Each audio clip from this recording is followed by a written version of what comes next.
Welcome to the PC Perspective Podcast. It is episode 391, recorded on March 16th, 2016.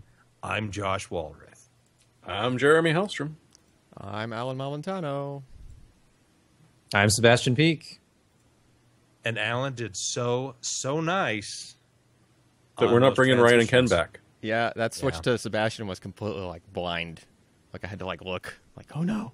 I got to click the right place because he doesn't have a button on the thing. You did so good. I'm glad that you're still doing your sonar, man.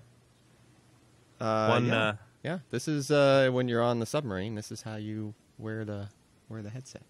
Yeah, well, thank goodness for all those millions of dollars of training that we gave you. What's funny is, you do that so you can hear what's going on in the room around you, and there's nobody else here. I'm in a room alone, and yet, a force of habit. But nobody's going to sneak up on you and break through the door. Yeah, I will totally hear them coming. But if you haven't noticed, there are people missing from this particular podcast. Ryan and Ken, they made the long journey out to San Jose, California, to attend GDC. Right now, they're being wined and dined by Intel, being told about countless amazing things that are going on in the future. Future you and I can't afford. Well, maybe that's not true, but it's the future anyway. But, if you want to talk to us, you can email us at podcast@pcpro.com. You can follow us on Twitter, twitter.com/Ryan Trout or twitter.com/PCPer. I've got a Twitter, Ryan's got a Twitter, Alan's got one. I think Sebastian, too, and Jeremy. Shocking. Look them up. They're all there. If you would like to join us on Wednesday night and any other spectacular time we decide to post any live content, you can join our spam list. We won't be distributing that to any interesting sites that could possibly want credit card numbers. No, it's just Sebastian. Every once in a while, he picks out some lucky guy to get a case from his Wallow cases. But that's not really true, unless it is. I don't know. But yeah, join our spam list, get on it, and figure out when we're on by paying attention to email, because it's so archaic anymore. Right? Yeah. Anyhow. We're also on Patreon. So far, we've done okay. We've hit a couple of milestones.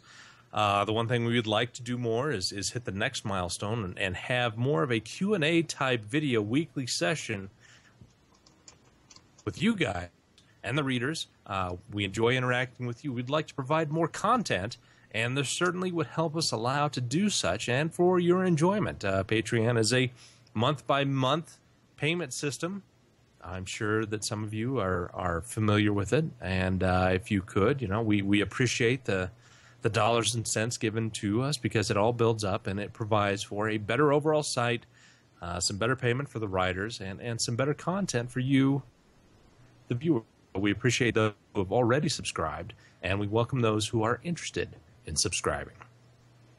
I feel like I've talked a lot already. And guess what? You're going to talk even more. I know. We're going into news and reviews of interest. And, of course, the first one is mine. It's all about Josh. To the last stuff? What? Stop? It's all about you. Huh? It's all about the Josh. Yeah. I've been doing some facial scrubs and, really working on not losing any weight. And I think that's had an overall positive effect on my appearance. I've rounded out those wrinkles. No? It has not helped your Skype latency one bit. That low. That could not have been more perfectly timed. Each word was delayed in the middle of the word. It does. I hate my internet. But yay, let's go on. AMD, they had the Capsaicin program on Monday night, and an interesting little tidbit. It was the roadmap with a couple of interesting details on each of the new architectures going from Polaris to Vega to Navi, and that goes through 2018. So the stuff that we've been seeing is Polaris, obviously. These are the two new chips. They're based on 14 nanometer LPP, low power Pro. I can't remember, but anyway, it's It's Samsung and GlobalFoundries' latest process technology. They've got the Polaris 10, which is a bigger chip, and Polaris 11, which is a smaller chip that they had shown off in December and at CES.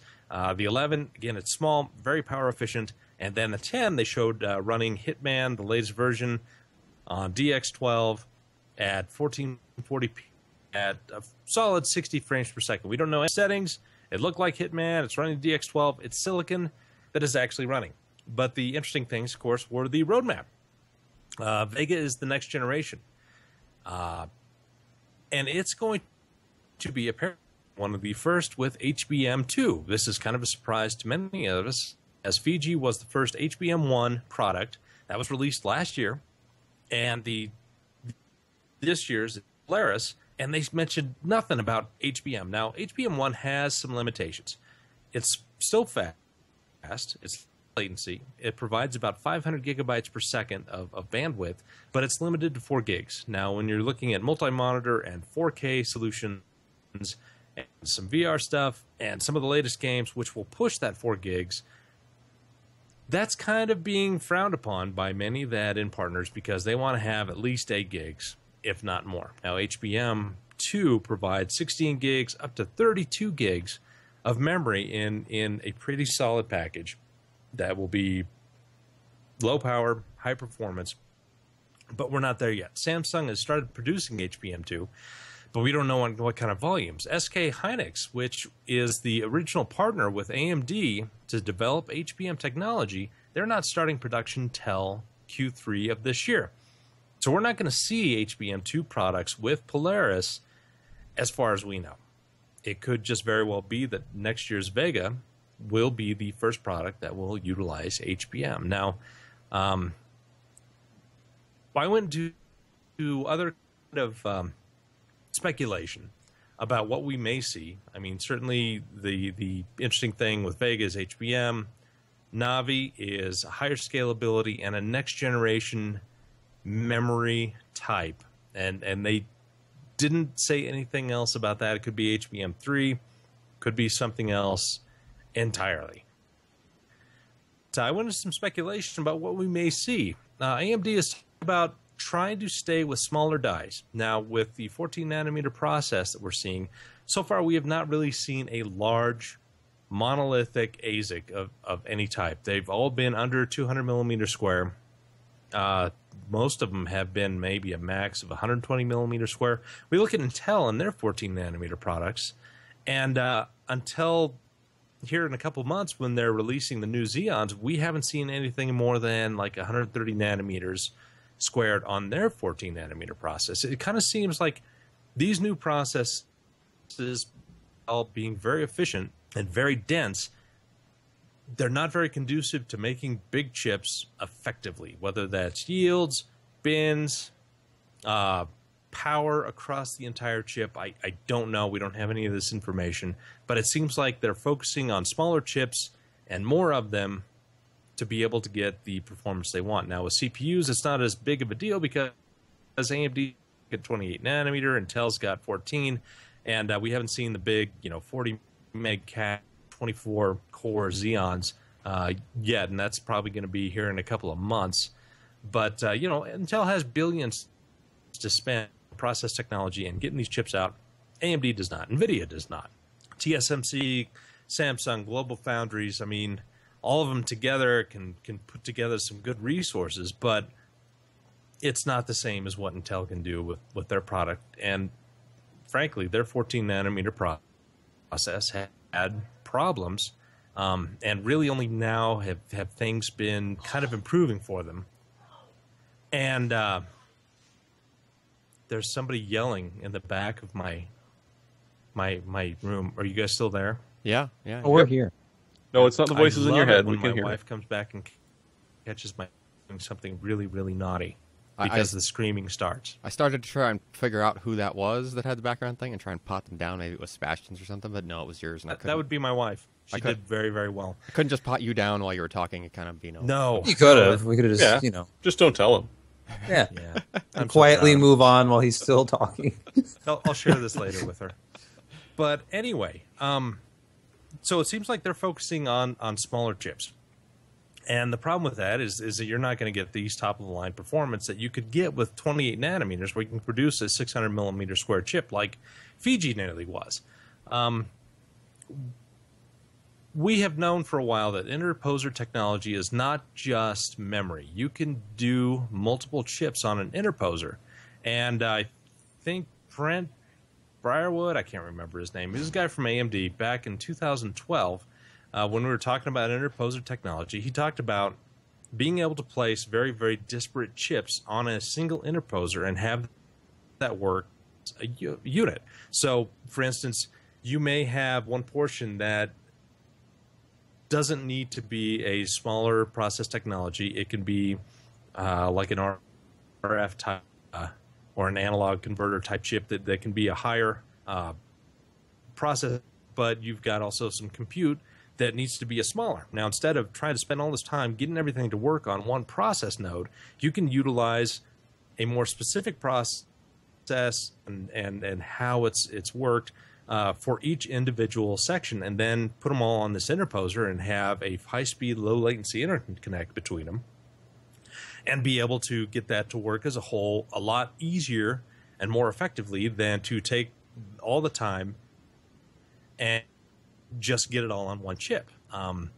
Some things just don't need these, lower power process technologies. Some things like, FDSOI for analog style chips and RF. So AMD could potentially be using an interposer to put multiple GPUs on one and then kind of sell it as a single product. I mean, they're certainly hurdles to cross to get this to work effectively, but when we look at the past couple of years, how they've handled CrossFire, multi-GPU on a single PCB, heck, you can even look at their CPUs, which the Opterons have used two dies on the same substrate and connected, via their interconnect. Gosh, why can't I remember their hypertransport? Yeah. And they've been doing that for years. So potentially we could see them put a bunch of smaller dies on a single interposer and sell that as a higher-end card. And then they're going to have better margins because, simply put, smaller dies have better yields typically. They're easier to develop. You don't have billions and billions of transistors. You just develop each individual chip that has maybe a quarter of what a big chip would, and then form them together. You may not get the scaling that you hope, but certainly if they've dotted their I's and crossed their T's, you're going to get better performance. I have no idea if it's going to actually be in Polaris where they will do this, or if you look at the slide, Navi has scalability underneath it as something they're working for. So maybe in 2018 we'll actually see that kind of, put multiple chips on the interposer, have them all work together and sing Kumbaya to have great graphics performance. But a lot of interesting things was said about, in Capsaicin. Ryan had a really good interview with Raja afterwards and some of this information from that. And I, in fact, asked Raja a rather simple question, and he was happy to reply over Twitter. So I have that embedded in the article as well. So you'll need to read that, go over some of the things, leave some comments, be happy to answer them, and certainly be happy to help, speculate along with you. Any of you guys have any opinions about this stuff? I want to see if we get some low-power AMD ARM CPUs on there, too. Same sort of idea. Skip the fabric, go for the interconnect. Hey, I think I managed to fix the Sebastian button. Let's see. Nope. No, still not Sebastian. That's That does Josh. not look like Surprise! Sebastian. Oh, well. It can just be Josh's face and my voice. Yeah. And Josh can just, mime whatever I'm saying. Yeah, I can lip sync. Yeah. I've done that. Just call him Milli Vanilli. He also announced the XConnect technology for external graphics. Who's got this number? I posted it. I can take it. Please. So, Razer, maker of gaming peripherals and now gaming laptops, has this thing called the Core, which I think we're going to be talking about a little bit later. And what's really cool is that AMD and Razer work together on this new external GPU tech that AMD is calling XConnect. And it is natively built into the latest Radeon graphics drivers to support graphics over Thunderbolt 3. Now, you have to meet all these qualifications, and I'll actually cheat here and look at the list because there was very specific things you had. As long as you had the latest Radeon software, which at this point was 16.2.2 or later, you have to have Thunderbolt 3, so that's obviously limiting you a little bit. The Thunderbolt 3 firmware has to be a specific version. You have to have basically the newest build of Windows 10, build 10, 586 or later, and then the BIOS has to, for external graphics, has to be supported for it to work, and there has to be a certified graphics enclosure. This graphics enclosure from Razer, the Core, is certified. It meets all these qualifications, so it just works, and it works with up to a 375-watt GPU. As long as it isn't water-cooled. Yeah, like the enclosure itself, the design of it apparently doesn't have support for that external radiator that the Fury X ships with. But it will support all the R9 300 series cards. You can put a little R9 Nano in it, of course. You can put R9 Furies in it. Anything air-cooled. And Radeon will go in this thing. So, and the power supply in it is sufficient for any of the single GPU AMD cards that I'm aware of, 375 watts. I don't know if it supports any kind of overclocking. I don't know what kind of interface you'd have to that. But certainly stock GPUs all the way up to the 390X fit in this thing, run off of its built-in power supply, and connect to a compatible device over Thunderbolt 3. And you get that 40, is it gigabit per second Thunderbolt 3? Now, is that sufficient to give you the full bandwidth of a by 16, like a PCI Gen 3 card? 40 gigabits per second? I think it'd need to be more like 40 gigabytes to be like, well, let's see, by 16, 3.0 by 16? Yeah. I mean, that's like, what was it? 250, then 500, then 1,000. So yeah. So 16 gigabit. So that was yeah, like 16 gigabit. Yeah. Not that a graphics card pushes that. You need a SSD to do that. No, it's 16 gigabyte per second. I'm sorry, of by 16 for 16 lanes. Yeah, with PCI 3.0. So yeah, now, most cards don't really use more than 8 lanes at Gen 3, right? As far as what they're actually pushing. That was my only question about this. Was as cool as this is that enough bandwidth, just a single cable? Because you'd think there might be like a dual cable solution at some point. Or especially even with a bit of overhead from talking back and forth. Well, I mean, if you just have one GPU in a system, then it's using by 16. But that even if it's not using the full throughput, all that does is help keep the latency a little bit lower at the interface because it has such a wide pipe to get the data across, as opposed to like a slightly narrower one, right? You know. Yeah. That was my only concern about this, was if it could push enough bandwidth, but certainly the idea of having an external solution that could go just into like a thin and light laptop. Like the Razer laptops that they were showing are pretty small, and you can get one with just like modest graphics that wouldn't really be great for gaming. But if you brought this home, connected it to this core using XConnect, and then had, say, like a nice big external gaming monitor, you could have this as your primary system that you took everywhere with you, you brought home. You wouldn't have to have 2 PCs. So at that point, the only concern would be, is your CPU going to be the bottleneck? I do have a question on this, though. Have we heard someone say that name of this on a video or something other than, like, written? Because I think it might be CrossConnect. Really? Because, like, it's AMD, right? They have CrossFire. And so, like, this might be... And, like, CrossPoint, like, X-point memory is actually spoken CrossPoint. So maybe this might be CrossConnect. I don't know. Just a hunch. That just sounds bad, electrically speaking. Oh, to cross-connect stuff? Yeah. I mean, I guess. I don't know. I just, like, it can go either way. I just, there's no... Much like Josh. Yeah. And besides, this way they can release XCon 2. Oh, XCon 2.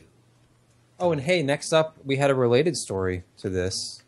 which I believe Jeremy put up, about the new Razer Blade gaming laptop. Oh, Jeremy. I deny all knowledge of this whatsoever, as I'm pasting the link up. You probably don't remember making the post. You could have been drunk. No, that was the problem. I was sober. I never remember anything when I was sober. So the Razer Blade gaming notebook, the biggest thing about it is that it brings the price of that Razer add-in external graphics card down by $100 if you buy it together.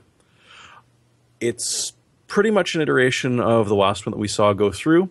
You're still looking at an i7 6700 HQ with 16 gigs of DDR4 and a 970M, which some people hate, some people love. But I mean, if it's a gaming laptop, you got to stick a GPU in it, regardless of if you've got an external or not. And the 970M is pretty much the way to go.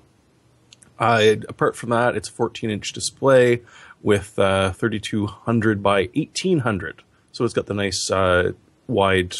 It's got a 16 by 9 resolution or and it's aspect ratio on it. It's an IGZO display. Yes, it is an IGZO display, which I'm interested to see because I don't think I've ever actually seen an IGZO display in the live. So we'll see just IRL how well it does. What do you want? An IRL display, Sebastian? Is that what you're talking about? No, but he hasn't seen it IRL. No, I have not seen IGZO IRL. IGZO One day I will. I haven't either. But as you're going to expect, the Razer Blades never come cheap.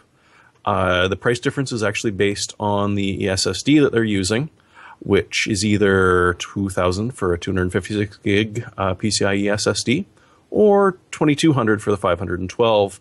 And an extra $200 on a PCIe SSD is not absolutely ridiculous. It's not wonderful, but it's not absolutely ridiculous. Well, it's an extra $200 for an extra 256 gig, so it's like, it's high, but I mean, it's probably like. But it's not like you're buying a normal SSD. You're getting a PCIe one. Yeah, it's probably NVMe.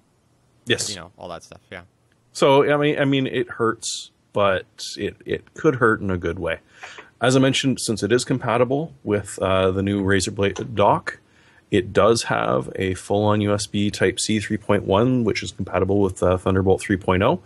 And it's got to be one of the nastiest ways of trying to describe a port right now because, well, it could be Type-C 3.0 or Type-C 3.1, and it might have the extra stuff for DisplayPort, or it might not, or it might have for Thunderbolt or not. C3PO? No, I said, how about the Type-C 3PO? It is fully C3PO compliant. Yeah, that might be trademarked by somebody else. Maybe they might have beat him to it. 3 ports out. I like this. Yeah. That could actually work for the full-on ones. Apart from that, you're going to get a 165-watt power brick, which probably weighs about as much as the laptop does, and a huge list of really good, interesting features if you're the type that can drop $2,000 on a gaming laptop. Even with the added argument that for an extra $400, you can plug in whatever external graphics card you would like and use it as your main gaming system, which does make it a little bit more attractive. Because you ain't going to see this connection on too many systems for a little bit. All right. Anyone else got anything on that one?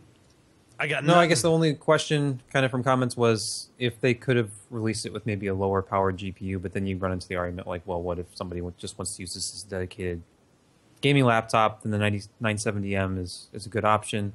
But if this was expressly meant for docking, you'd want to go down to like a 960 maybe and save some cash. Oh, no, I think you'd be insane to do that. I think if you're going to do that, you just drop the gaming laptop from it. You use onboard graphics with the plug-in for external. You chop a huge amount off of the price tag, and yet you still don't take away any of the gaming power, assuming you're actually sitting at home with your dock. I could see them doing that. I don't know if they do like a 950 or a 960 trim down, because you don't actually save all that much money when it comes down to it. We shall see. Yes, we shall. In further news, AMD announces the Sulon Q, the first wireless VR headset, which it's not exactly the first wireless VR headset, because some other guys have that one, like Samsung, but this is the first one that actually uses an x86 processor. I believe it actually uses AMD's 35 watt or 25 watt. I think it's 35 watt It's 35, yeah. 35-watt Carrizo processor. It's a full x86 PC that sits on your face. Please tell me that the thing in the back is actually the radiator. I don't know. It would be amazing if that was like liquid cooled, and then the part that and the sits around Sulon your in the back head is like the tubing for the liquid cooling loop. You have to wonder about thermals on this, because even though this is like a notebook part, like that 35-watt, it's being branded an FX 8800P processor, which it sounds like an APU, though. It's 4-core CPU, and I think 880p. Yeah, it's 8 GPU cores. 4 cores. Yeah, I mean, it's the Carrizo, full Carrizo part that is included in laptops. And, and laptops. And that's pretty much it. And, it's a low-power device, but still, 35 watts is a lot. It's got plenty of juice to push things, but we don't know enough about the screens involved, what kind of applications. We saw one that was, kind of cool, the AR one of Jack and the Beanstalk, where if you look at the headset, it's got lenses here and lenses on the side and lenses top and bottom, and so it takes pictures of the area around you, so it can do effective AR as well as the full VR. But if you want, you should go watch the little video. It's a little simplistic in story and what you do, but you can see how kind of fun and the potential of these products are. Again, we don't know anything about battery life. We don't know anything about battery power. We don't know how much it weighs. We don't know how much heat it does.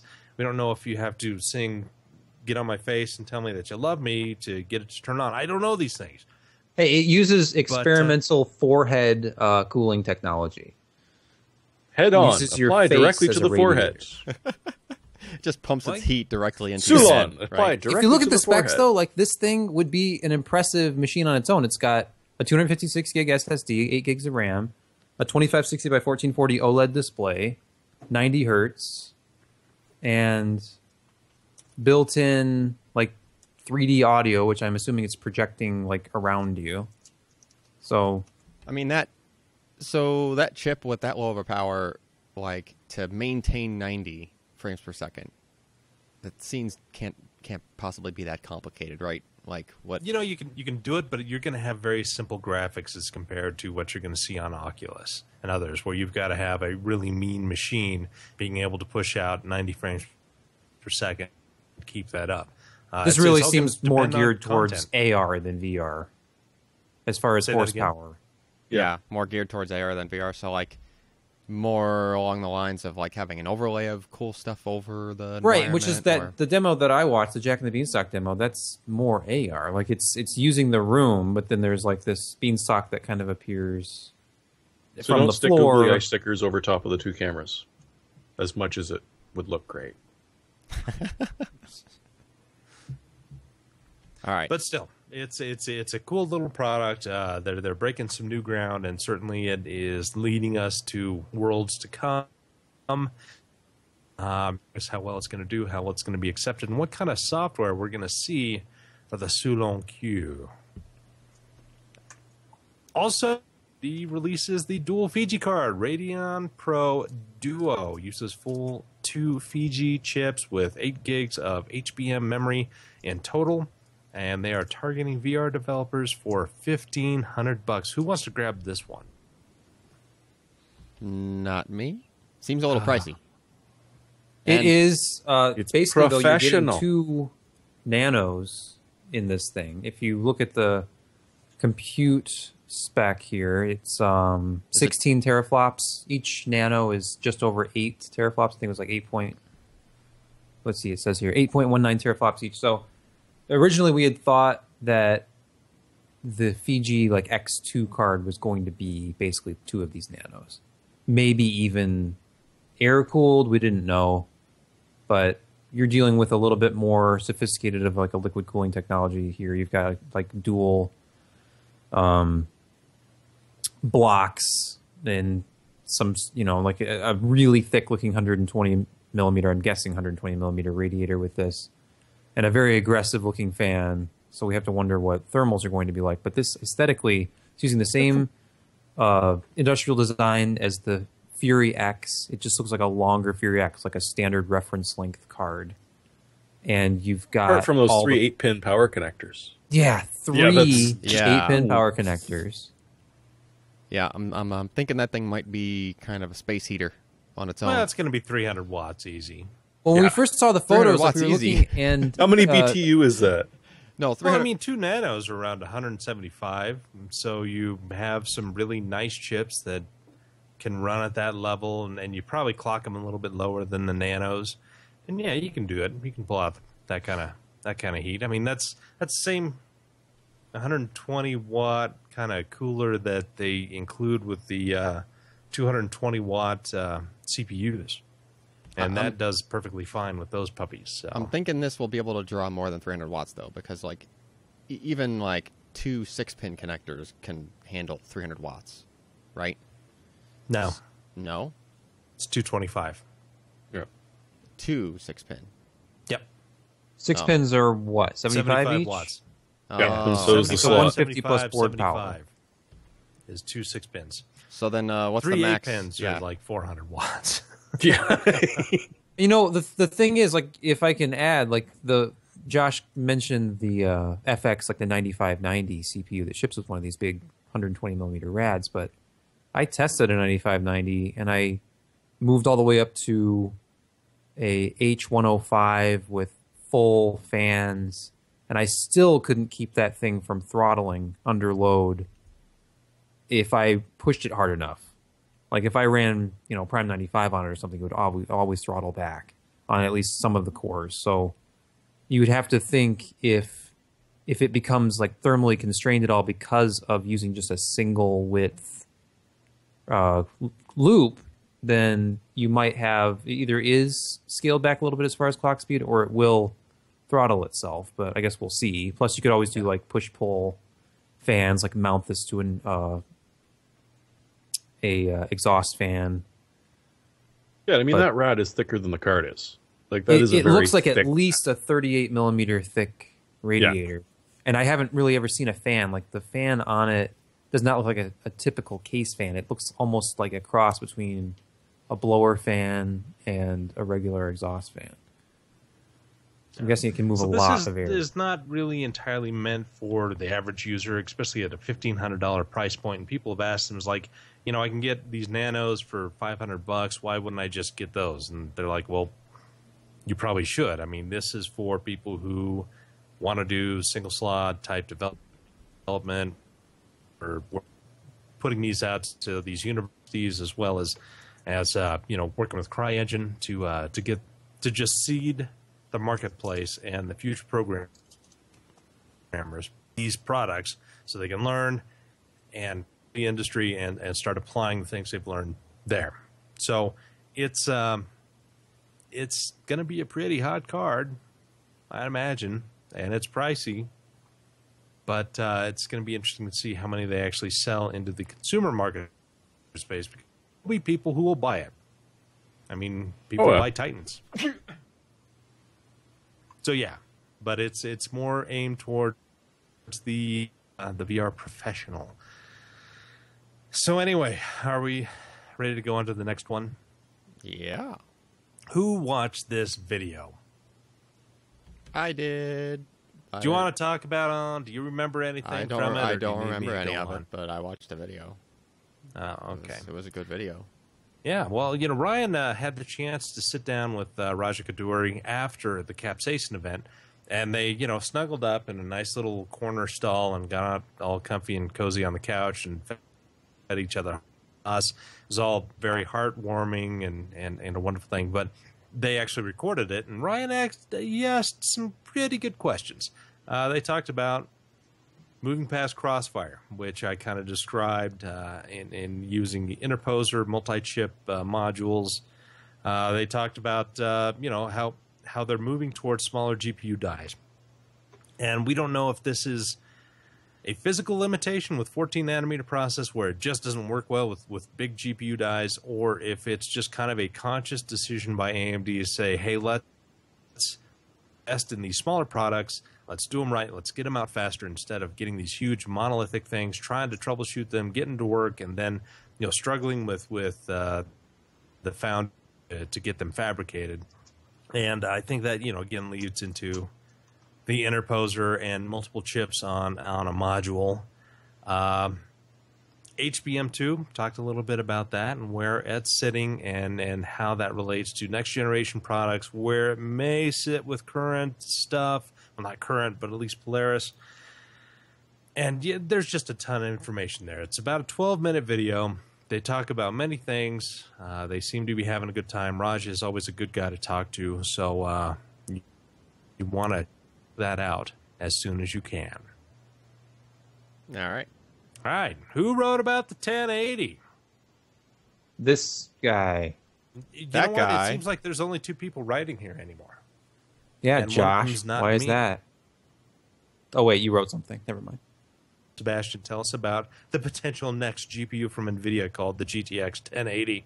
Well, I'd love to, Josh, because Do you my need sources... that to play on a 1080 screen? Your sources? Yes. You have sources? My sources on the internet have told me some very interesting things about the upcoming GPU. Now, we've been speculating about what it'll be called, and videocards.com had a report that was via BenchLife, which is a Chinese language website that often has these rumors. And Videocards was pretty confident in the legitimacy of these, even though they at first were skeptical because they didn't like the 1080 naming. They're like, no, this is not legitimate. That's not what it's going to be called.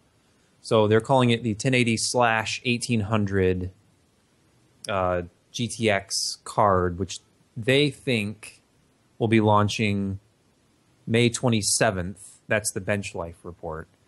So here's kind of what they're looking at for this card. It's going to be using GDDR5X, not HBM. And I know there was some discussion about whether it was really confirmed GDDR5X or GDDR5, but I can't imagine them launching a card that didn't at least have the GDDR5X, which is essentially what? Is it 5 plus? Like, it's like a double data rate memory equivalent. Well, it's still very similar to GDDR5, except they doubled the chunks of prefetch that you can get. So it was prefetch. Went from 30 bits to 64 bits. They didn't improve actual bandwidth all that much from what I gather, but it's more effective in grabbing large chunks at a time. And so you're going to get some improvements in overall performance. But AMD and NVIDIA, who knows if they're going to actually go with that direction, or they may just stick with GDDR5, or we could have some variants with 5X. But it is an incremental improvement over GDDR5, and let's just leave it at that. Yeah, so like if you increase the prefetch like that, just in storage terms, like it won't be as nimble for like small random accesses to that memory, but chances are GPUs like this with 4 or 8 or 6 or some multiple gigabytes of memory and very large textures for modern day games or whatnot, probably don't really need to do small random that much. They're probably like, even though it's doing a random access type of thing, like the majority of its I/O is sequential and like very large. So increasing that prefetch would definitely help it out there. There wasn't really a lot of other info about it from these rumors, just kind of like time frames, like Pascal supposedly launching in April. They think that Jinsing Huan will have an announcement, and then this supposed GTX part will be launching at the end of May, and it will be based on GP104 with 8 gigabytes of GDDR5X or GDDR5. It only has one 8-pin power connector, and it would be about... did they even give an estimate on power? I guess it could be like 250 watt. So no idea about, core clock speed, memory bandwidth, any of that kind of stuff. Like right now, the GTX 980 Ti, you're dealing with something that has 2816 CUDA cores.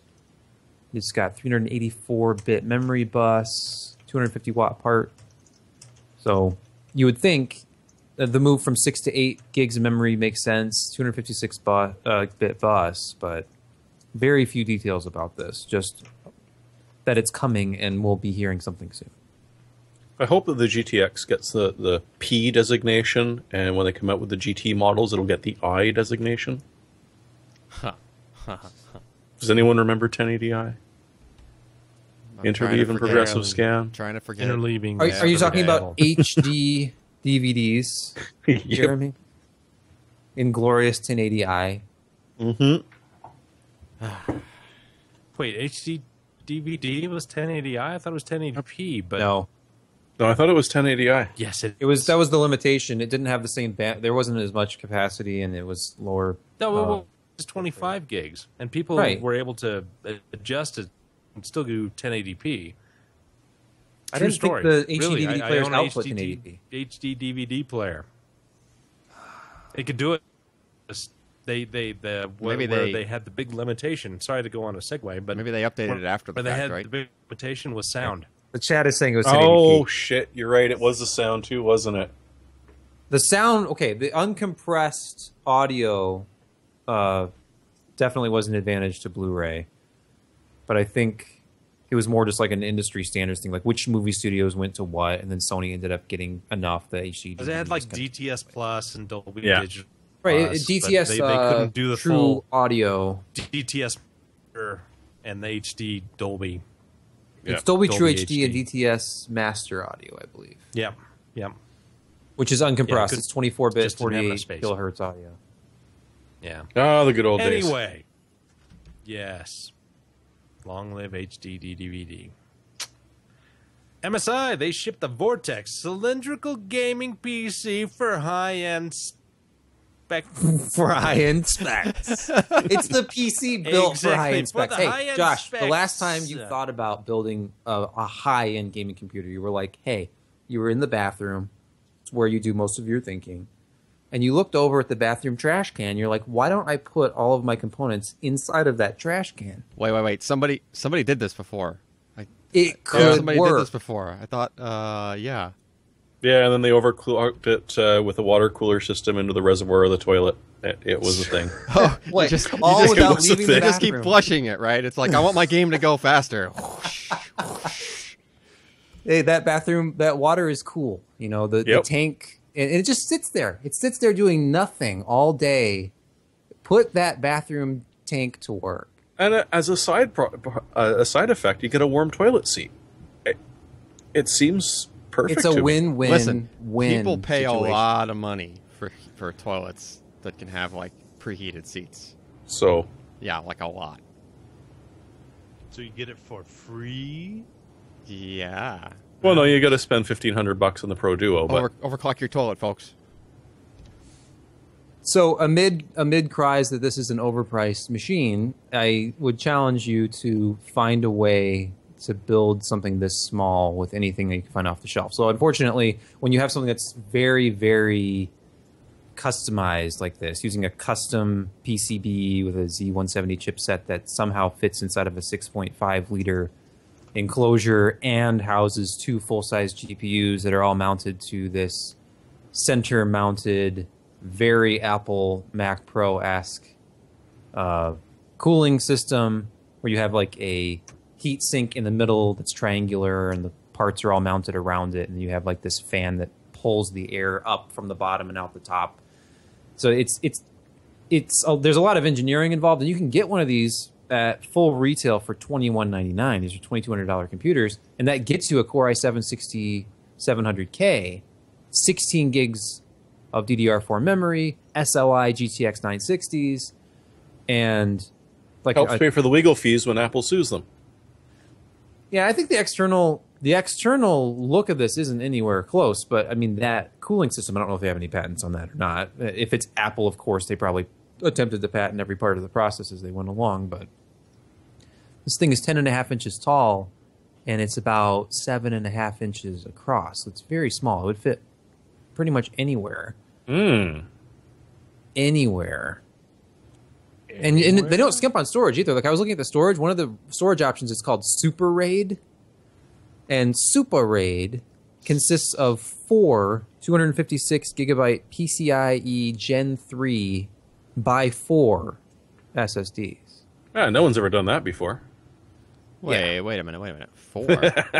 Said 4. But then obviously no board. Is there even a board that exists right now that has 4 M.2 slots on it? not that can boot from that, because there's only 12 PCIe lanes on Z170 that can be rated. So I wonder if it's really just 2 512 gigabyte PCIe drives, or if that's a misprint. But on all the literature, and I went to their site, it said 4X. I swear. So I don't know. It seemed crazy though. Like 4 in like a Death Wish RAID 0 would be pushing the limits of what the chipset could even provide in bandwidth if you're using like 950 Pros, right? If you use a 950 Pros, you peg the chipset like a little bit over 2 of them. Yeah, so 4 would be pointless except for the added storage capacity. You get extra capacity, and you get your latency stays much lower, much more often under demand, because the IOs are getting spread across more drives. So, we actually saw that when we did that. What was that? Z170 SoC Force gigabyte board review with the triple. Yeah. Hey, that's the board I use for my table PC. I was looking over at the table as I was trying to remember the name of that board. Power that thing on and tell me how it runs. Actually, I don't think we put the. We didn't put a cooler on it. No, we didn't put a cooler on the CPU. Just crank the AC up and turn it on. No, it needs a cooler. It needs a cooler on the CPU. That's for the after show. Yeah, but so I'm actually one of the commenters here in the chat asked if it was. Let's see, Ping Jockey said, "Is it a RAID controller or soft RAID?" I wonder if you used a RAID card or some sort of RAID controller, then you could possibly get more. Well, then you're up against the limit on PCIe lanes. So the problem is that there does not yet exist an NVMe hardware RAID controller. Until now, because nobody's making one. I don't think that they have invented the technology. Alan, maybe they figured out maybe they're only using by 2 for each. Do you understand what SSD. Custom means? Yeah, I know. But the chipset only has the lanes to do. It's called Super RAID. Yeah. They got Silicon Image to come back from the dead and do SATA controllers again. No. It's Acer Labs. Yeah. Come on, you remember Silicon Image. Now I'm really curious what this thing's using, so maybe we'll have to ask him. Well, they could be fudging. You know those PCIe cards you saw, which were essentially 2 Hello, close up. 2 M.2 Alan, I don't know why SSDs on a single PCIe card. I totally didn't just zoom you back out either. No, that was Logitech just deciding to be helpful. It's recalibrating itself. It was just following his face, just out of nowhere. Yeah. But so maybe they're cheating that way. So you got 2 PCIe cards, each with 2 M.2s in it. So technically that's 4, but it isn't. I get the technically it's 4. The problem is that you couldn't boot from that and have all 4 of them in the RAID at the same time. Yeah, that's the thing. There's just no. The software is not there and the firmware is not there, unless maybe Intel spun something custom for them for whatever this board is in there. Or there's a big asterisk, and that's for storage only. They're like, we have this Super RAID. It's the fastest storage for your Steam library you'll ever have. Yeah. Your cold storage, man, will be the fastest on the planet. Yeah. So that game library that you only ever load at QDepth 1, sure, you really need to 4-way RAID that sucker. 4-way. Anyway, so that aside, that is impressive. If you're somehow doing 16 lanes of NVMe storage. Did you stop by MSI, Alan? You were there, right? You saw the Vortex in person. No, you were with the storage guys. CES? Yeah, I was with the storage guys. You were at Samsung or something. So you didn't let us take it apart. Yeah, so you guys saw it in person at CES then, huh? Yeah. It's basically the size of a Mac Pro. I would love for them to send us the top-end model so that you can take it apart and tell us exactly what's going on with the storage in there. Is it only the top-end model that does the 4-way?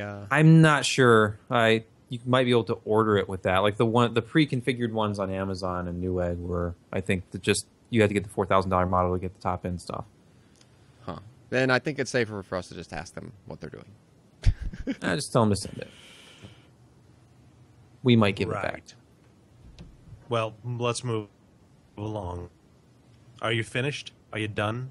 Yeah, Josh, you like go ahead. what you said? I don't care. Anyway. Hey, meet the new Intel Skulltrail. It's their Nook. They're changing the game. Who wrote this one up? Because it wasn't me. It was me. Oh, Jeremy, let's hear it. It's I am the only bastard that would do that to people and show a dual GPU or a dual CPU board. Because it isn't technically the Skulltrail, it's Skull Canyon, but this was just something that I was like, I remember a motherboard like that died horribly, like the AMD Quad FX did. That was 2008. You know, Jeremy, Really? I saw this post after it went up, and I'm like, oh, only Jeremy. Of course. Yeah. I'm looking for, I want to read the details about this new, what's this motherboard? Oh, yeah. Oh, yeah. Hey, but don't be too disappointed, because Skull Canyon is pretty nifty. We all remember those first generation Nooks and just how utterly and completely disappointing they were. They were almost unusable for anything as a point of sales machine. Since then, Intel sort of changed the brand around. They've made it impressive, and this one is actually damn sexy. You've got a full-on i7-6700 HQ in there with Iris Pro 5800 graphics. So it's not skimping on graphics for this tiny little machine. It'll do up to 32 gigs of DDR4 2133. Again, nice to see on such a small form factor machine that you're not stuck with 16 gigs as an absolute top. It's also the first machine that I am aware of that is going to have a USB Type-C 3PO on it. And by that I mean 3 ports out, as Josh pointed to earlier. It will function as USB. It will function as Thunderbolt 3.0, up to and including using the external graphics enclosure that we've been talking about, and then I'll tell you about prices in a minute, and DisplayPort 1.2. All off of that one USB-C connection. We've been promised this for a while. We're actually going to see it at the end of, towards May. You can order it in April. It will be actually available in May. This is nifty. This is a connector that I can really get behind. I still have bad memories of S-Video and breaking pins. This one, apart from, the cables and machines catching fire occasionally from crappy cords, is a wonderful thing. If you do decide to go with the external graphics and tie up this, then you've also got HDMI 2.0 and another DisplayPort 1.2 coming straight out of the back of the box, so that you can still use the Razer Edge. Other than that, it ships with M.2 slots. So I believe the storage for the 256 gig model will be about $1,000. If you want it naked, it's about $650. Again, a little bit pricey, but then again, considering the form factor, it ships with a plain black front case, the skull style that you see there, and is fully supportable with anything you want to 3D print as long as you make it up to the specs. So it's not the old Nook. This is a really impressive little device. And it's skip over. It's also got support for up to a 256 gig SD, 512 gig SD card slot. So a little bit slower storage, but very handy for shoving stuff in if you want to look at a slideshow. And it also has an IR receiver in it. So if you've spent a lot of money on the Harmony or one of the other remotes, you will be able to use this as an HTPC. And when you want to sit there and game, you just plug in that Razer Core Extreme, and away you go. It's nice to see a Nook like this. And just to quickly leap into it, since we've been talking about it, we'll finally let you know.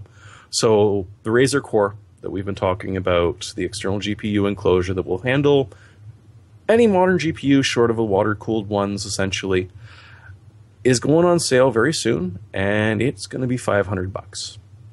So if you buy the expensive Nook, you're also going to be spending $500 on an extra Razer Core. If you buy it with the laptop we mentioned earlier, it's only $399. So it's a little bit cheaper, but we've been talking about external GPUs for years, debating whether or not they're actually possible. It looks like it's going to be a thing very soon. Seems awfully pricey, though. It does. It really does. Like, but when you're the only, a lot of GPUs cost, Yeah, but you're the only game in town. Where else are you going to get this? You're going to stay the only game in town, I guess, or not sell that until many. someone comes out with a cut rate one. Yeah, they would have to.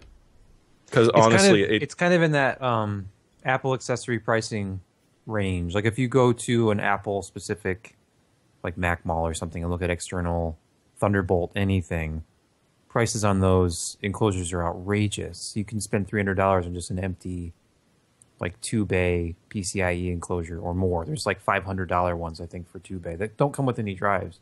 So to get a full-size Thunderbolt 3 enclosure with power supply for a GPU, I'm not surprised at this pricing just as a Thunderbolt device, because if in recent memory, Thunderbolt accessories were almost always like Mac centric. Yeah. PC finally has Thunderbolt, on more and more motherboards, but. And I haven't priced one of the US or the Thunderbolt 3 or 3.1 cords recently, but last I looked, they were incredibly expensive. Does this thing come with the cord at least? Do we know? I don't know. I would hope so.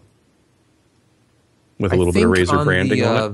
Well, I think on the video, I'll have to go back to that or Cross, whatever that external GPU technology was called. That video, I think he said it did include a cord, but I have to double check. Still, I mean, what is that? A $50 cord? If you're already spending $500, what's another $50? Yeah. I mean, yeah. And if you go to the site, that's a straw. The pictures on this post about the core external enclosure pricing and availability, Ryan took himself with his cell phone, and we added them to the news post because you can see the thing in action, and you can see it running off of that fancy new Nook, off of Thunderbolt 3, in the second picture. All right. Super. Well, you know what? That's the end of the news and things that we're talking about officially. We got a few minutes here. Let's take some Q&A. I'm going to let Allyn take this off because my internet connection sucks. Uh-oh. Want me? So if you have any questions for Allyn, Sebastian, Jeremy, myself, then let's talk about it. Allyn, did you get your testing done this evening? I did. The piece probably won't go up till tomorrow, though, because I had to kill a bunch of time trying to make all this, I had to shake a bunch of chicken bones around the office. Podcasts. And get all the podcast stuff working, because it totally did not want to cooperate. But, we got in the new, it's kind of new. It's the same model. So 1 terabyte, Samsung sent me a 1 terabyte 850 EVO. And we already had a 1 terabyte 850 EVO. The difference is... I don't have a terabyte 850 Okay, EVO. But we did. We can solve this problem for you, Allyn, very easily. Well, Allyn. No. See, they're two different... They're actually two different SSDs. Okay. So the first one was the old one when it first came out, like last year. And that used 32-layer VNAND. And then the new one that they just sent me used not the same flash. It's 48-layer. Meaning it has... more capacity per die. It has I think half the number of dies to get the same 1 terabytes of capacity. So I was doing a bunch of testing, and since this podcast probably won't be up for a couple of days until Ken and Ryan get back, and the guys on the live stream, they just kind of get the goods, early. I might as well just talk about it on this one, and I guess we'll talk about it briefly again next week. But what I was seeing was I was doing my crazy latency percentile testing on it because the simple tests don't show any difference.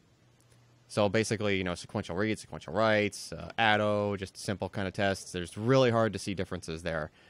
But when I did the latency percentile testing, which includes lower queue depths 1 and 2, which is, whenever your OS just hits the SSD just briefly and it just wants to get one little piece of information off of it, well, there's a certain latency, associated with that, right? It's not running with a bunch of commands queued up and waiting in a line. It's just one request out of nowhere. So the SSD is kind of sitting there idle, and then you ask it to do something. And it has to spin up everything, right? It has to send that address on, translate it, send it on to the flash, get the response back from the flash. And if you're running at a higher queue, latencies are a little bit different how they respond because the SSD can do things in parallel. When you only do queue of 1, you're basically doing what is the absolute fastest that the SSD can respond to that one IO. And what I found is that the 48-layer stuff is actually not only coming in faster in 4K random than the previous version of the 850 Evo, it's coming in faster than a 1 terabyte 850 Pro, which is interesting. So in other words, the TLC flash SSD on 48-layer is actually more nimble and faster to respond in most cases than the even the MLC Pro model of the same, back on the 32-layer stuff. So, well, don't give it all away right now. Yeah, that's interesting like stuff. That's like the big part of it. There's gonna be much more detail in the results, but like it's just interesting that the newer one on TLC is still managing to beat the older one on MLC, even though the TLC one has like half the number of dies on it. So cool stuff. That is cool. Do we have questions? Ask me, does AMD have enough of an advantage in HBM to gain market share? And my answer to that is sort of. I mean, obviously, they had an HBM1 implementation with Fiji. Unfortunately, Samsung, SK Hynix didn't get mass production done quick enough with HBM2 for them to integrate it with Polaris. So they're going to be on the same memory ground as NVIDIA. And, by the time next year rolls around, or maybe in late October of this year, maybe, we'll see some HBM2. They're going to probably have been caught up because it's the thing about memory specifications. It's a thing called JDAC. And they put out this information for everybody. And so even though AMD has more experience with it, NVIDIA can catch up pretty quickly. And 1 terabyte per second of bandwidth is a lovely, lovely thing. With 8 gigs to 16 gigs to 32 gigs of memory on a single interposer. So, I don't know. It's going to be touch and go. They potentially could have more experience there and better implementations. But I think it's going to be a wash. So, next question, Alan. Did you see anything else? People asking me what I've got coming up for testing. I was waiting on a package to come in, which I think will come in tomorrow, which will enable me to plug 64 terabytes into a single 8-bay Drobo. So, I'm going to do that. Wow. How they helium-filled? Did they spin at a higher pitch? They will be helium-filled. Nice. And they will not be enterprise drives. They will be consumer helium-filled drives, which will be interesting. That's a lovely thing. That's a lovely idea. I really, really like that idea. So I'm going to plug those drives into everything we have here that has 8 bays and basically see what happens. But the new Drobos are supposed to have firmware that can do up to 64 terabytes of capacity on a single volume. The old Drobos had a limit of 16 per volume. So if you had more than 16 terabytes worth of stuff like storage plugged into it, it would still work, but you'd have to make multiple volumes on that same set of disks. Now with the 64 terabyte volume, you don't have to worry about that until 10 terabyte drives come out, and then you put 80 terabytes of storage into a Drobo, and then I guess they'll have to come out with another update. I don't know. Okay, another guy asked, ADATA USA SP550. Are you ever going to review that, or do we have any contacts with ADATA? They're very inexpensive SSD drives. ADATA Premier SP550. I need to see if that's the one that I have. That's the one with the silicon motion controller, right? Yeah, those might have been the ones that came in back when I was in Tampa for a month. And they might have gotten, fallen off the list. So I might have to dig them up and see what's what. But I think we have those. I'll have to check. Hey, viability of RAM disk drives now. You can get 32 gigs. Think about this. You can get 32 gigs of DDR4 for $120 right now. That's pretty good. That's so cheap.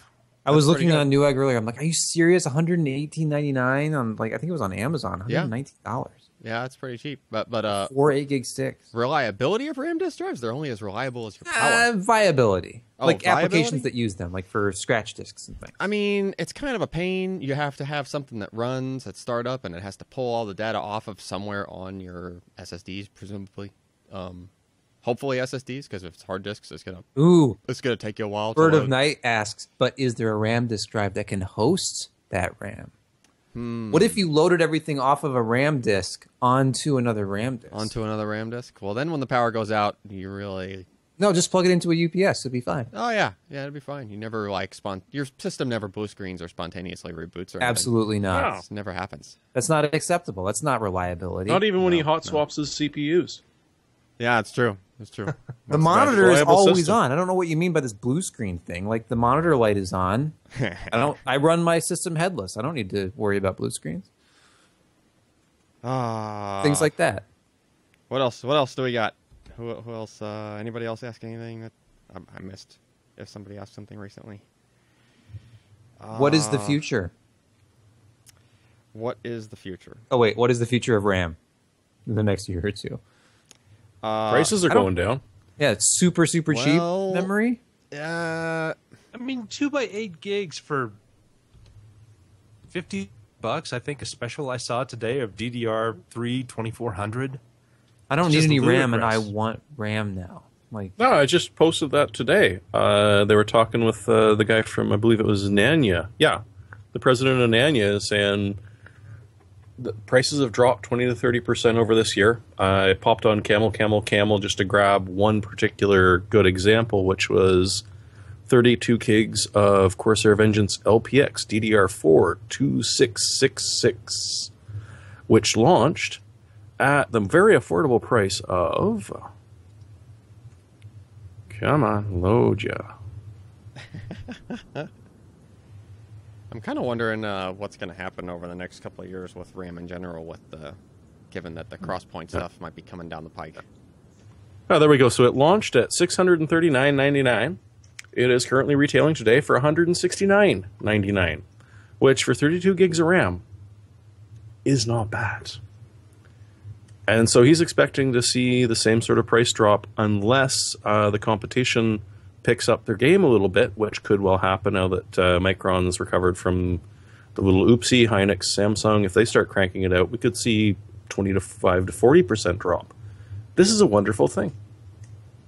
Yeah. My own question, Alan, I think about storage would be, are we kind of finally at those pre-flood prices, like per gig for spinning media? I feel like it was cheaper than it is now, even. Yeah, I think I haven't done like a direct comparison, but I think we're at least at those levels, if not. I mean, with these new drives coming out, which is just going to push everything down a little bit further, we're probably doing better than that now, I would think. Because those, what was it, 8 terabyte helium-filled Reds are supposed to be like, wasn't it like 300? I think. I had the MSRP. Sounds about right. Yeah, I think they were like 300 a piece. So $300 for 8 terabytes is actually pretty darn good. Has to be pre-full. I mean, just going off of like the steady price drop over time of spinning disk capacity, I think we might actually be even caught up to that. Like, in other words, as if the flood never happened. Took long enough. Yeah, I mean, they had to, they lost a lot of infrastructure there. Like, yeah, cleaning a clean room is not easy. When you flood a hard disk manufacturer clean room, you pretty much scrap the clean room and you build a new building, or you just rip all the guts out of that building and you refill it with new stuff, because like the flood would have just all that gear, and that gear is all extremely heavy. It's almost like fab gear. Like it's you can't just like pick it up off the ground and, oh no, don't let the flood water hit this thing. Well, it's like several tons for like each machine that's like doing a given step in the process for like sputtering platters and stuff like that. What about the warranties? Because right after the flood, once kind of hard drives came back online, then it was, oh, we're offering a 1 or 2 year warranty now, when we used to have hard drives with like 4 and 5 year warranties. I think is that ever coming back? I think, well, you still see like consumer stuff on hard disks has tended to drop between like 1 and 3 year warranties, and then like you'll see, isn't it like 5-year on like Red Pros? I think. They don't go to 10 for anything. Heck, not even Samsung is still 10. Like they initially went crazy and said 10 years on like their initial, I think like their first round of Pros that came out. And then later on they changed it because they were just like, look, we're just get in line with the rest of everybody else that's doing their warranty claims. I don't think they really changed that. Like, what happened was when like Western Digital came down on the warranty, it was because like other companies did too. Mm-hmm. And I don't think they were really conspiring as much as like waiting for an excuse to lower it, because they, you know, it was kind of. I think the whole industry saw an excuse to lower it. Yeah, is more or less what happened. It's like, all right, that's it. We can drop down to 3. Yay, let's all do it. Did MTFB numbers ever really change, or MTBF? I mean, like, were there higher failure rates, or just like you're saying, like, is it just, hey, we don't have to offer 4 years anymore? Yeah, I think the mean time between failure ended up being like the same. Like, I don't think consumer drives all of a sudden came out with like a much lower mean time between failure on them or anything crazy like that. And just in my own experience with, you know, I always have like an array of some form or multiples of like spinning at my house. If drives are going to fail, they'll typically fail. Like, you know, you'll tend to see the infant mortality thing happen like within the first couple of months. If they're going to fail soon, it'll happen like, you know, due to if there's some defect or some little piece of dust floating around inside that they missed during manufacturing or something like that, it's going to wreak havoc within the first short amount of time of you using it. Or if there's some electronic on it that's just going to, you know, defect that's just going to pop early, chances are it's going to happen early, like within the first couple months. So, you know, then you get to the point where they just start to fail, like, because they're old, right? Like the curve starts to go back up as time goes on. Get to like 4, 5, 6. I mean, I've had hard drives that spun for like 6 years continuously. Years and years, man. Like, yeah. And hey, I have a Still in my 2 pennies. gigabyte drive in my basement that works just fine. Well, I got a poor old Velociraptor that must be going for 8 or 9 years now. yeah, and heck, Poor thing never gets a rest. that's spinning even faster. Yeah, it is. It's not as heavy, but True. It's definitely spinning, you know, 10,000 RPM compared to like Reds or whatnot that are spinning like 5,400. Hey, best development in hard drive technology ever. Getting rid of that annoying high-pitched whine. From the Velociraptors? No, from any hard drive. Think back to those old, like, you know, All the 2 gig Mac stores. Yeah, Oh, like that yeah. that sound that just, if you were sensitive to high pitched noise, just your PC being on, like all I could ever hear was the hard drive. But I always knew if I was being infected with something because I could hear the hard drive crank up when it shouldn't be cranking up. I'm like, yeah, there's something wrong there. Oh no, my hard drive is being hey, your encrypted. system is optimizing.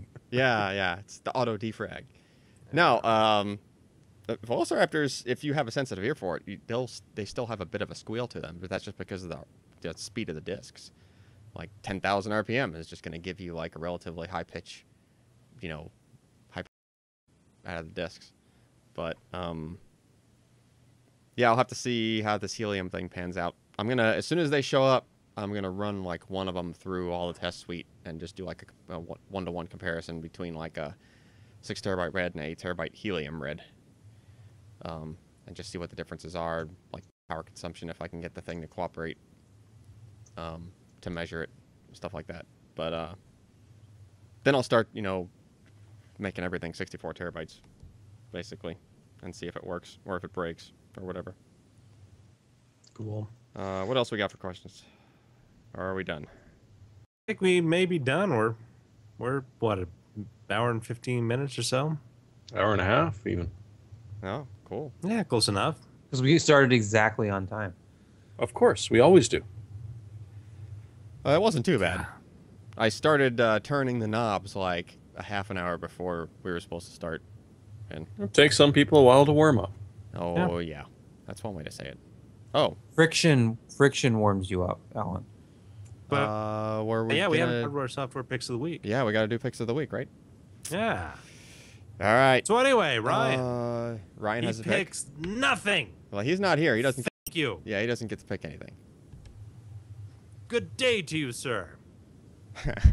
I say good day. Ryan's pick is GDC in general.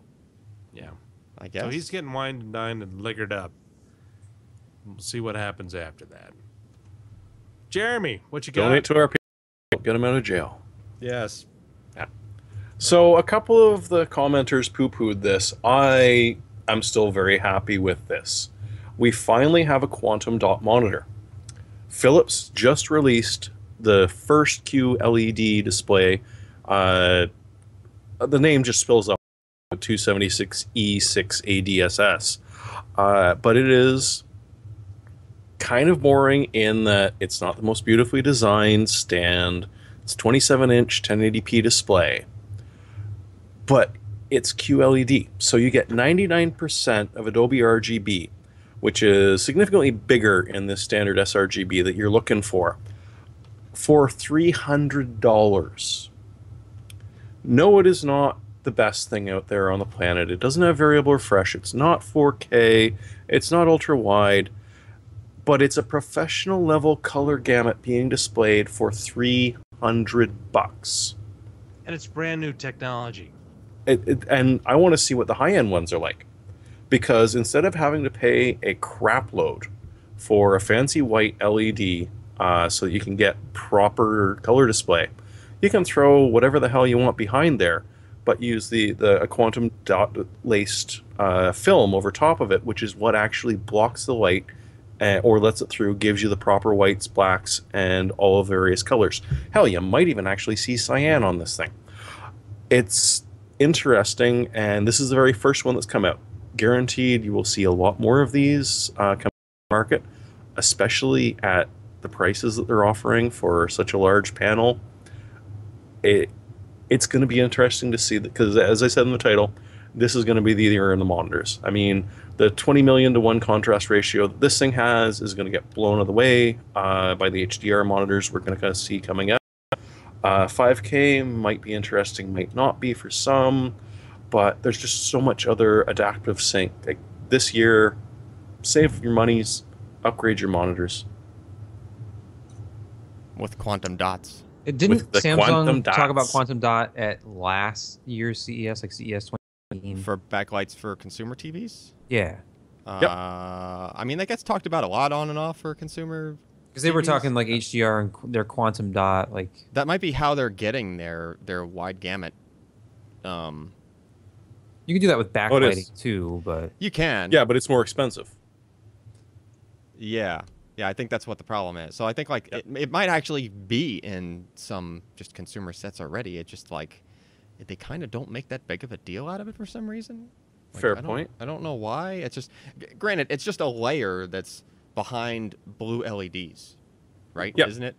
Like you just use blue, and then it's making green and red from the blue, like some of the blue light that's coming through, and it's able to make a really, really deep blue or deep red and green, of a specific wavelength that lets you get like the really wide gamut, And blue LEDs, as everybody is aware, have really bright light output for a given amount of current, as you could tell by any company that tries to put a snazzy blue LED for their power indicator on something, and you're blinded by it constantly and like sticking pieces of tape over it.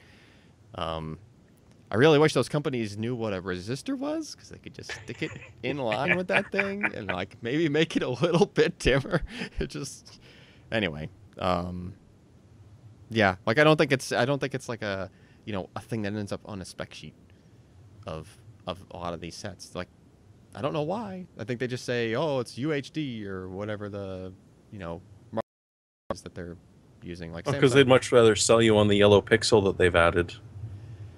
That was a terrible. Remember mistake. Takai selling you on that? Yeah. Yeah, and those TVs sat at Best Buy while the Samsung TVs sold out. So. Yeah. Josh, you got a pick? I do have a pick. Fun and cool quad-core CPU for what? Less than $100? $93. It's an AMD 880K. I just got one of these in for testing. They look cool. It uses still like a very excavator architecture, but it's clocked up pretty high. And it's dirt cheap. Put that on a dirt cheap FM2 motherboard. You can run any single GPU as fast as you really want, unless it's something really, really nasty in terms of game. But otherwise, you get what you pay for, and it seems like it's a solid little product for not a whole lot of money. Huh. Alan, do you have anything, or are you just gonna slum it? I actually do, and I was like, I did the typical Ryan thing, and like, looked around the office and went, oh crap, like what's a good pick? And found something that's actually a pretty good pick that like I take for granted because I have like 5 of these things at home. I'm all over the office and we're using them all the time. If you're the kind of person that has any computer gear, testing and open, especially, this is kind of a hack. Since it's supposed to just be a cheesy desk fan, this is a USB powered. It has a little like extract. Thermaltake makes these. It's just they're like a desk fan. It's like an retractable USB cord. And it's just a USB powered fan. But it's just the fact that it's like one self-contained thing with a knob on it that lets you adjust, how fast you want the fan to spin, and you can just plug it into the USB port of whatever that piece of hardware is that's sitting right there. Typically, it's a bed for us, or in the case of my basement, it's my NAS, which does not have a permanent home yet, and it's just kind of sitting out in the open with like a row of hard disks sitting on a table, and I needed fans to blow across them lest they start overheating. So I just like took a couple of these guys and plopped them right there on the desk, and they have a stand built into them, so they just kind of sit flat on a desk. And they're like a little bit over $10. They come with that metal shield? Yeah, they come with a shield on the front and the back, and the shield on the front is built into, this just like simple metal stand. Just sits on whatever desk. You can kind of manipulate the stand a little bit if you want to get an angle on it. You just kind of, tweak the metal a little bit. But, for like $12 a pop, they are a lot more useful than you would think. And also you can just use it as kind of a desk fan. Nice. So it's USB powered? Yeah, just USB powered fan. It gets up to a decent speed, given that it's only getting 5 volts. Does it have a switch on it? Or does it run at a very low speed? Oh no, it's a knob. It's got a pot. It's a pot. It's proportional. Oh, perfect. I was just thinking like you could, with that little frame, like put a screw on your wall and put one of those behind your like flat panel TV if you have like a plasma. Yeah, it's actually, and give yourself a little bit of better cooling on your TV. Yeah, it would totally be perfect for that. Because most TVs now have USB. You could draw enough power to run that fan, probably. Yeah, I wonder if the Sulon Q has a USB outlet on it. Just in case there's getting a little bit warm. I think it does. Can you imagine you're using it and then there's like, what's that? Oh, nothing. I'm just trying to stay cool. And I'm cooling off. My forehead isn't hot. Cooling off that 35 watts. I got to dissipate it somehow, and I don't want it to go like directly into the forehead. Anyway, yeah. So cool little thing. Nice. Pretty cheap. Nice. I think a couple of CESs ago they were basically giving them away to whoever would take them. But cool. Sebastian. Yeah, Sebastian. Hey, so if you have played around with Cube or Wii emulation at all, you've used Dolphin, which is a wonderful program for Windows. It's free. And Dolphin, in addition to letting you up-res and make GameCube games is what I've been trying out. They look spectacular up-res, by the way, running them at 1080p. But to get that real experience, you could buy a cheap adapter on Amazon, or to use your original controller, or you can get Nintendo makes a product called the Wii U. I think it's the Super Smash Brothers Wii U GameCube adapter. It's $20 on Amazon. I linked it, and you'll see it in the show notes. This thing, using a driver that's on the wiki page that I also linked, you just plug it into your computer, you install this driver real quick, and now you can natively support up to 4 GameCube controllers on your PC with the vibration and everything intact. Instantly just recognizes all the correct buttons.